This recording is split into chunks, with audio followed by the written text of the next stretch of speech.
Bonjour à tous et bienvenue pour cette nouvelle vidéo. Alors je voulais commencer cette vidéo en vous souhaitant de bonnes fêtes, un joyeux réveillon de Noël et un joyeux Noël. Dites-moi dans les commentaires les cadeaux que vous allez recevoir, surtout si c'est des cadeaux un petit peu geek. Alors aujourd'hui je voulais revenir sur cette vidéo pour vous proposer mon top 10 et mon flop 10 des films qui sont sortis en 2018.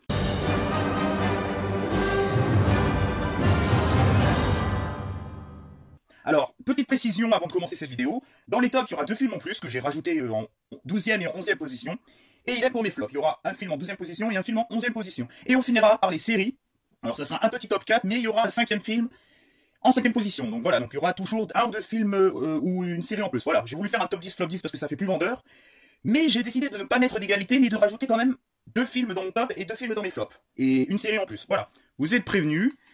Alors, je vais commencer, évidemment, j'ai mes petites affiches, hein, j'ai pas non plus tout appris par cœur. J'ai envie de commencer par les tops, hein, parce que les tops, je trouve que c'est top. On commence toujours par les tops, généralement les vidéastes font ça, donc je vais commencer par mes tops, des films que j'ai vus et qui sont sortis en 2018. Alors, je vais commencer par un film un petit peu polémique, qui n'a pas forcément marché, c'est Hurricane.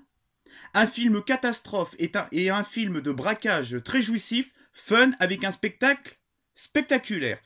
Et visuellement, le mélange entre la tornade et les effets spéciaux et le côté action et tout, j'ai trouvé ça vraiment génial.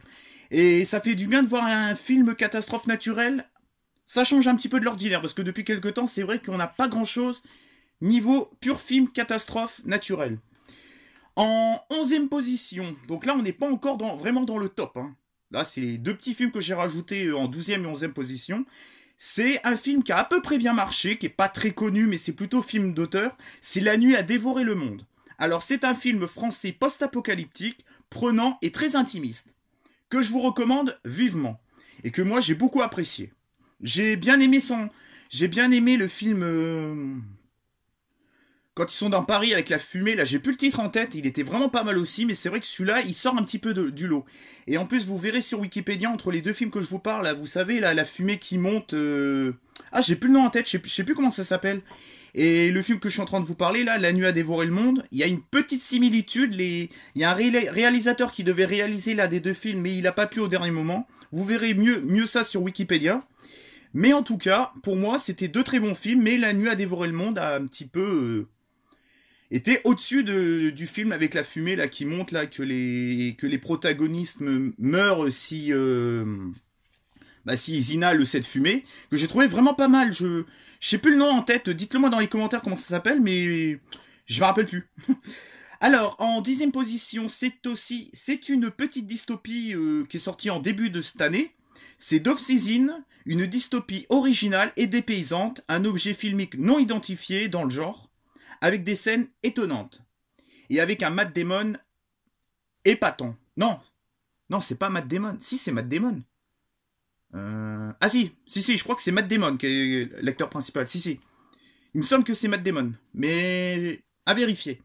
Et j'ai trouvé que franchement ça changeait vraiment de l'ordinaire. En plus, il y a un petit côté écologique qui est pas nié, qui est vachement bien fait. Ça fait un petit peu réfléchir sur les conditions de l'être humain et tout, sur les classes inférieures entre ceux qui veulent se faire rapetissir et ceux qui veulent pas. Il y a un petit truc de classe sociale qui est vraiment sympa entre ceux qui hésitent pas. Voilà, ça parle vraiment d'un peu de notre société. J'ai trouvé cette dystopie vraiment intelligente. Et en plus, visuellement, il y a des scènes vraiment bien faites, surtout au niveau des décors, au niveau du monde qui entoure ce film, autour de Off-Season, c'est un espèce de gros dôme et tout. Et j'ai trouvé que c'était vraiment pas mal, quoi. Et j'ai vu un petit peu le making-of en Blu-ray de ce film. Et ben ils ont fait quand même du sacré boulot, quoi. Ils ont fait pour remettre tout à l'échelle petite, ils en ont chié, quoi. Voilà, pour rester mal poli, ils en ont chié. Et c'est vraiment un film que je vous recommande. Alors, en 9e position, en 10e position d'Off-Season, on rentre vraiment dans le classement, et là, on enchaîne avec, en 9e position, Taxi 5. What the fuck? Alors, vous allez me dire, mais qu'est-ce que Taxi 5 vient foutre là-dedans? Eh ben, c'est une comédie la plus drôle de l'année. Un gros plaisir de retrouver cette franchise au meilleur de sa forme. En plus, avec les acteurs qu'il y a dedans, Malik Bentala, Gastambik, oh, je sais plus comment il s'appelle, bref, on s'en fout. Le commissaire qui est toujours baisé. Sauf que cette fois-ci, c'est la municipale, mais ils sont encore plus cons que d'habitude. Et j'ai trouvé que ça fonctionnait vraiment bien. J'ai beaucoup aimé, j'ai beaucoup rigolé devant ce film. La fille qui saute d'en haut du pont, d'espèce de petit pont là pour sauter sur la bagnole, mais cette scène est morte de rire.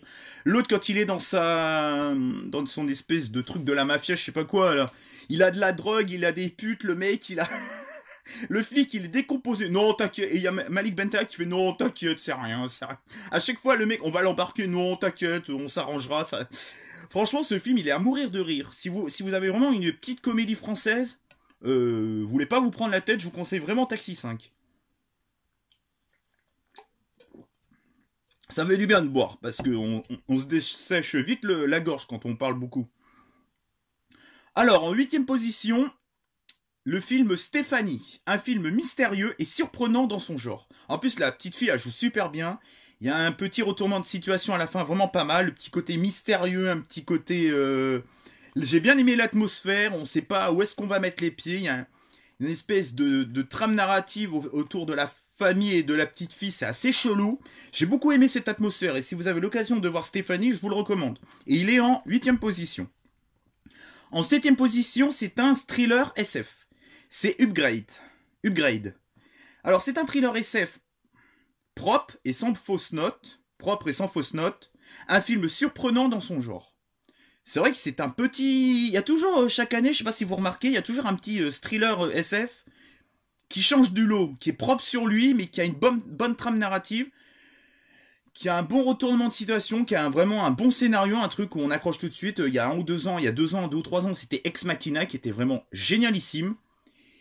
Et là, franchement, ce film, bah là, c'est pareil, c'est un thriller SF, vraiment de bonne composition, vraiment très bien réalisé. Et moi j'ai beaucoup aimé, les scènes de combat rapprochées sont vraiment géniaux. Il y a une... Ouais, on est vraiment à fond dedans quoi. Franchement c'est très immersif comme film. C'est un thriller qu'on suit de but en blanc comme ça, on regarde pas notre montre tous les 3 minutes. Et j'ai trouvé que Upgrade, franchement dans les thrillers SF ça sort vraiment du lot. Et chaque année j'ai remarqué qu'il y a un film comme ça, un petit peu thriller SF qui sort vraiment du lot par rapport aux autres. Il y a 2 ou 3 ans, c'était Ex Machina, et là, c'est ce film. Donc maintenant, donc là, c'est en 7e position. En 6e position, c'est La Fête est finie. Alors là, La Fête est finie, c'est un drame sur l'addiction, on va dire. C'est un film éducatif sur les addictions. Un film qui devrait être enseigné dans les écoles. Et dans les lieux dans des lieux pour éviter les addictions, comme par exemple les alcooliques anonymes, ou les drogues, les mecs qui vont, ou les filles qui vont au truc de la drogue là pour s'en sortir. Ça devrait être, on devrait en parler de ce film. On devrait faire voir ce film aux gens qui sont dépendants aux drogues et à l'alcool. C'est un film très éducatif sur les addictions en tout genre. Alors, et que j'ai beaucoup aimé. Franchement, j'ai trouvé ça, les actrices sont vraiment géniales. Il y a vraiment un drame génial, une dramaturgie vraiment exceptionnelle. Non, mais vraiment un film que je vous conseille vivement. On n'en a pas beaucoup parlé cette année, mais je le trouve vraiment génial. Alors ça, c'était en 6e position. En 5e position, je vais essayer d'aller un petit peu plus vite. Darkest Mind, Rébellion. En 5e position, une dystopie young adulte surprenant qui change de l'ordinaire. Il a ce petit quelque chose en plus que les autres n'ont pas. C'est vrai que c'est ce que je disais un petit peu de Hunger Games. Ou Hunger Games. Mais c'est vrai que celui-là, je sais pas, il est peut-être pas... si original que ça, mais il a ce petit truc en plus. Le petit truc qui a fait que ça m'a titillé mon esprit. J'avais envie de le mettre dans mon top et j'ai beaucoup aimé parce que j'ai bien aimé le concept style un peu entre les X-Men et un peu les dystopies young adultes. Ce mélange des deux, j'ai trouvé ça vraiment génial. En plus, l'actrice principale est vraiment géniale. Il y a ce jeu de couleurs et tout. C'est vraiment... Moi, je trouve que c'est super bien fait. C'est franchement... Je trouve que cette année, il y a eu des bonnes petites dystopies, franchement. Que je vous recommande vivement. Alors là, c'est en 4e position, c'est un film français, c'est Revenge. Un rap and revenge. Et une chasse du chat et de la souris, jouissif, gore et bandant, esthétiquement une vraie pépite. Alors, si vous voulez un rap and revenge et un film sur le chat et la souris, quand je dis le chat et la souris, c'est entre le le violeur et la fille qui a été violée. Franchement, et en plus c'est ultra sanglant, ultra glauque, non, ultra gore, ultra prenant, il y a beaucoup de tension, beaucoup de... Voilà, ça y va, quoi, ça fait pas quand il y a du sang, ça fait pas sanglant, quoi, on n'est pas dans du... on n'est pas dans du PG-13, du Peggy 13, ou je sais pas comment on dit, enfin bref, on s'en fout. Franchement, et en plus, esthétiquement, je trouve que le réalisateur, il s'est vraiment fait plaisir à les espèces de baies vitrées de couleurs quand l'action se déroule dans ce truc-là. J'ai trouvé que c'était vraiment génial, quoi. Putain, c'est hyper prenant, c'est hyper gore. Tu t'en sors là-dedans, tu fais waouh, je viens juste de voir un putain de bon film, quoi. Et en plus, l'actrice principale est juste magnifique. Et vraiment, je vous le recommande vivement. C'est pour moi l'un des meilleurs Rap and Revenge que j'ai vu depuis pas mal d'années. Donc, Revenge en 4ème position. En 3ème position, alors on va parler plus d'un blockbuster qui a fait un petit peu polémique. Il est noté 5,2 sur 10 sur Sens Critique. Bon, en même temps, Sens Critique, c'est un peu le site internet, un site internet poubelle par excellence. C'est Jurassic World Fallen Kingston. Donc, c'est Jurassic World 2. Un sublime second opus signé Bayona. Une mise en abîme parfaitement exécutée pour le prochain opus. C'est vrai qu'ils ont tout fait pour nous proposer un futur 3ème opus. Ils ont mis les bases, quoi. Ils ont vraiment mis les bases. J'ai trouvé ça très émouvant, très bien fait au niveau de la mise en scène. Voilà, quoi. C'est l'île. On voit la première scène avec l'île qui est juste extraordinaire. Après, on a un côté un petit peu plus huis clos qui est vraiment génial avec un petit côté horrifique que Bayona aime bien faire. En plus, Bayona, voilà, c'est un Espagnol, donc c'est lui qui a fait l'Odyssée. Non, non, je dis des conneries, il a pas fait l'Odyssée depuis lui. Bon, enfin bref. J'ai beaucoup aimé ce film. Et je trouve que c'est l'un des meilleurs blockbusters. Vous verrez que mon premier est aussi un blockbuster, mais je l'ai vraiment trouvé génial. Donc, Jurassic World en Fallen Kingston en 3ème position, je vous le recommande vivement.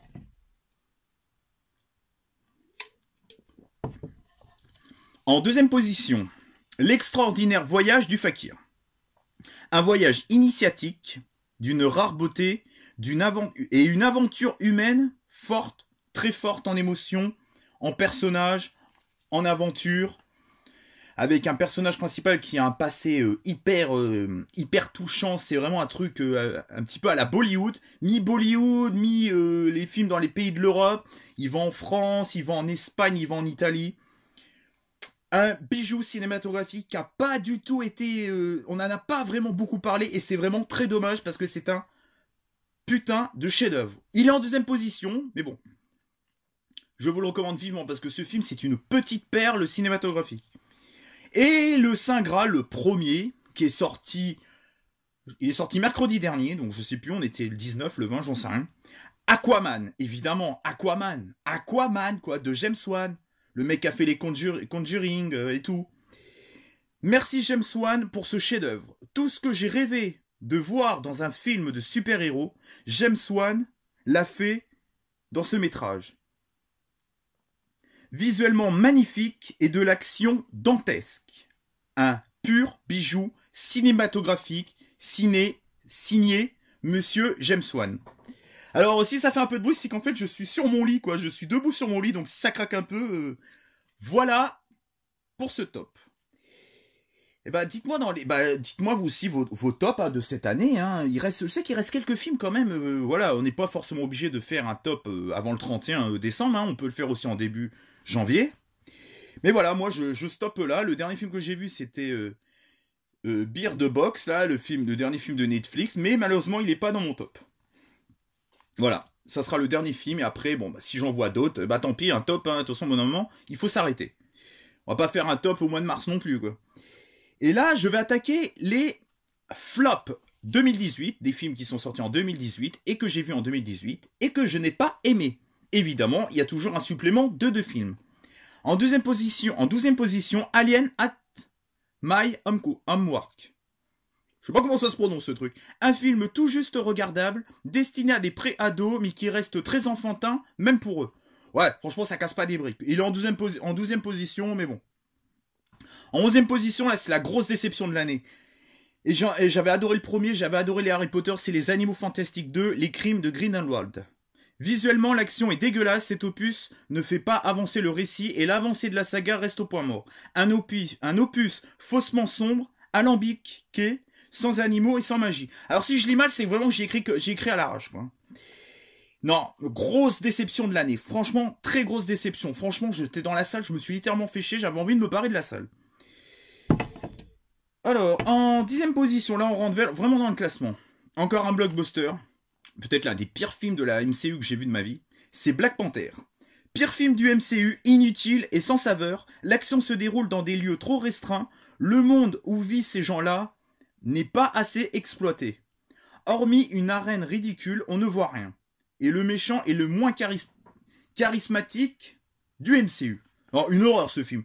Une horreur cinématographique. Je sais pas, c'est une erreur. Il n'existe pas pour moi. En 9e position, The Polka King, qui s'appelle aussi Le Roi de la Polka, il me semble.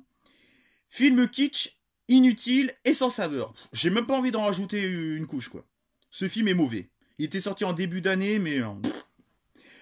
En 8e position, le film Randall. Film de super-héros version Leader Price. Oh, c'est pas possible de faire des merdes pareilles, quoi. Sérieux, quoi.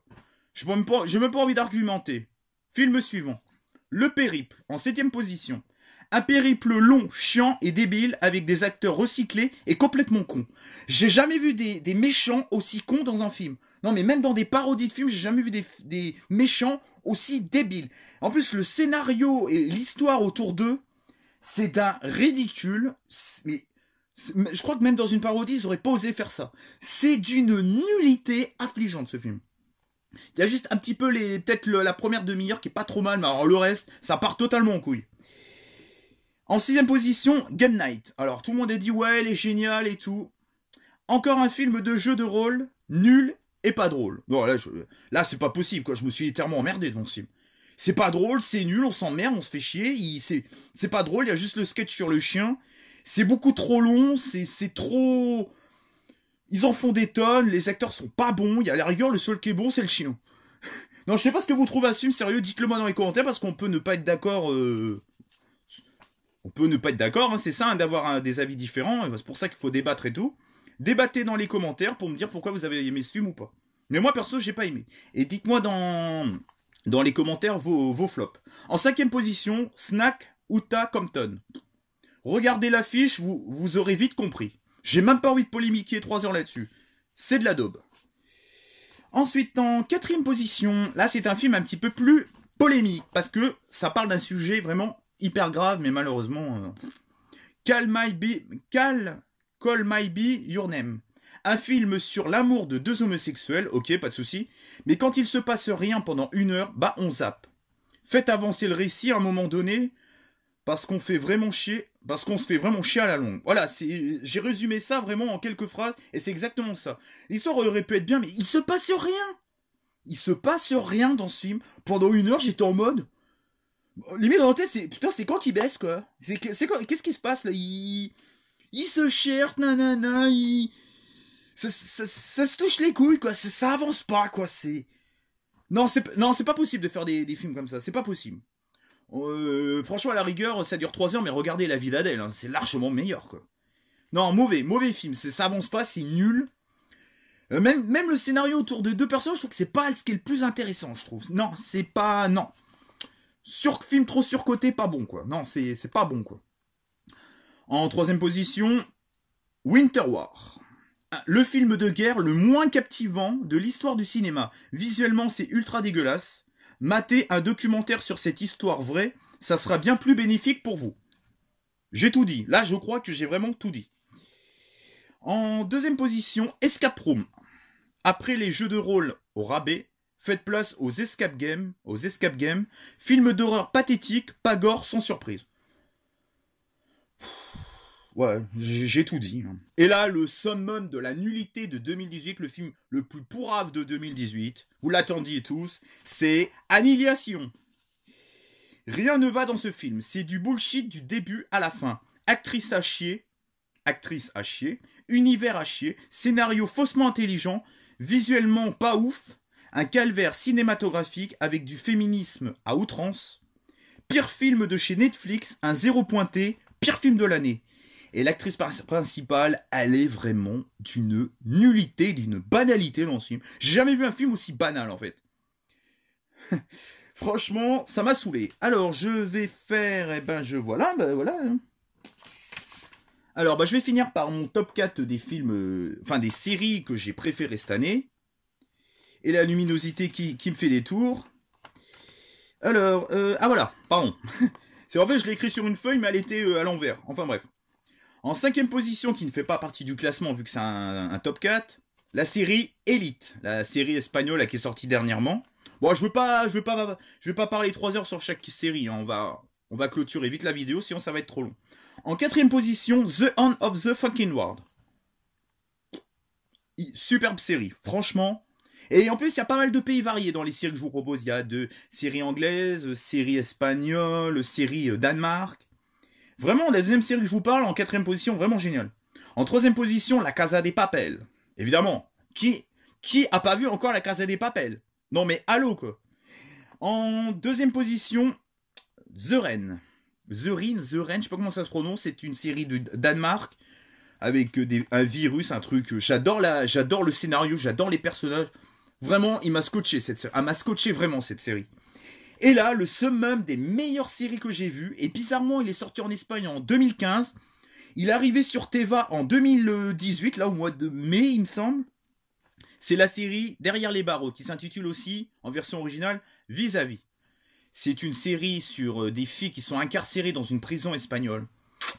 La Casa des Papel, la série, elle enterre la Casa des Papel. Cette série, elle enterre la Casa des Papel, mais alors là, mais direct. Non mais vraiment, elle enterre directement c'est clôturé, c'est... Voilà, ma série préférée de cette année, c'est Vis-à-vis. Alors dites-moi dans les commentaires vos tops, vos flops, films, et vos top séries. Alors flop, j'ai pas fait de flop parce que j'ai pas eu vraiment de flop cette année. Il y avait une série, mais c'était pas vraiment intéressant de vous dire une seule série, donc voilà. Avant de clôturer cette vidéo, je vais quand même vous faire voir mes 3 dernières pop que je me suis acheté. Je me suis acheté à Intermarché la petite Star Wars Yoda que je trouve vraiment magnifique. Voilà. Hyper bien détaillée, franchement, je la trouve magnifique. J'aime bien ce vert en plus. On dirait un vert un peu chelou, mais je sais pas, j'aime bien. 12,90 € à Inter. Avec la boîte. Magnifique. Hop, je vais la mettre là pour pas que ça tombe. Hop. Merde, j'ai fait tomber un truc. Alors, ensuite, j'ai acheté la Batman Poisson Ivy dans une petite boutique. Alors, quand j'ai vu Aquaman, je me suis jeté sur cette pop. C'est Vera, je crois qu'elle s'appelle dans Aquaman. Je la trouve vraiment magnifique et très très bien détaillée. Allez, mais regardez les détails, quoi. C'est vraiment... Je crois que c'est une des plus belles pop que j'ai. Et elle commence à se faire rare. Je l'ai acheté 19 €. Franchement, j'ai fait une bonne affaire. Et pour finir, pour clôturer cette vidéo, ouais, je voulais faire des petites pop. Là, c'est des petites pop, des petits trucs pour Noël, quoi, là, je voulais faire. Je me suis acheté, parce que je suis fan depuis pas longtemps de la série My Hero Academia, le petit DQ de cette série.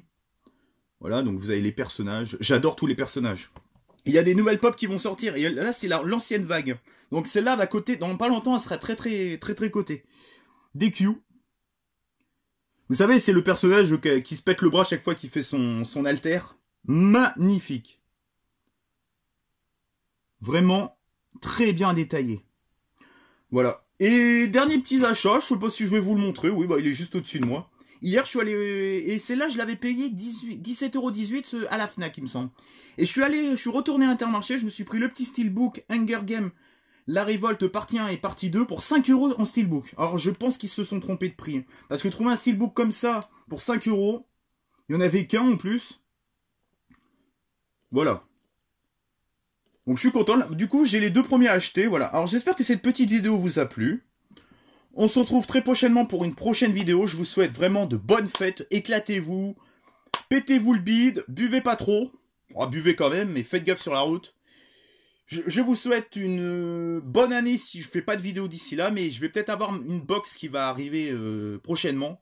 Allez, ciao et bye bye!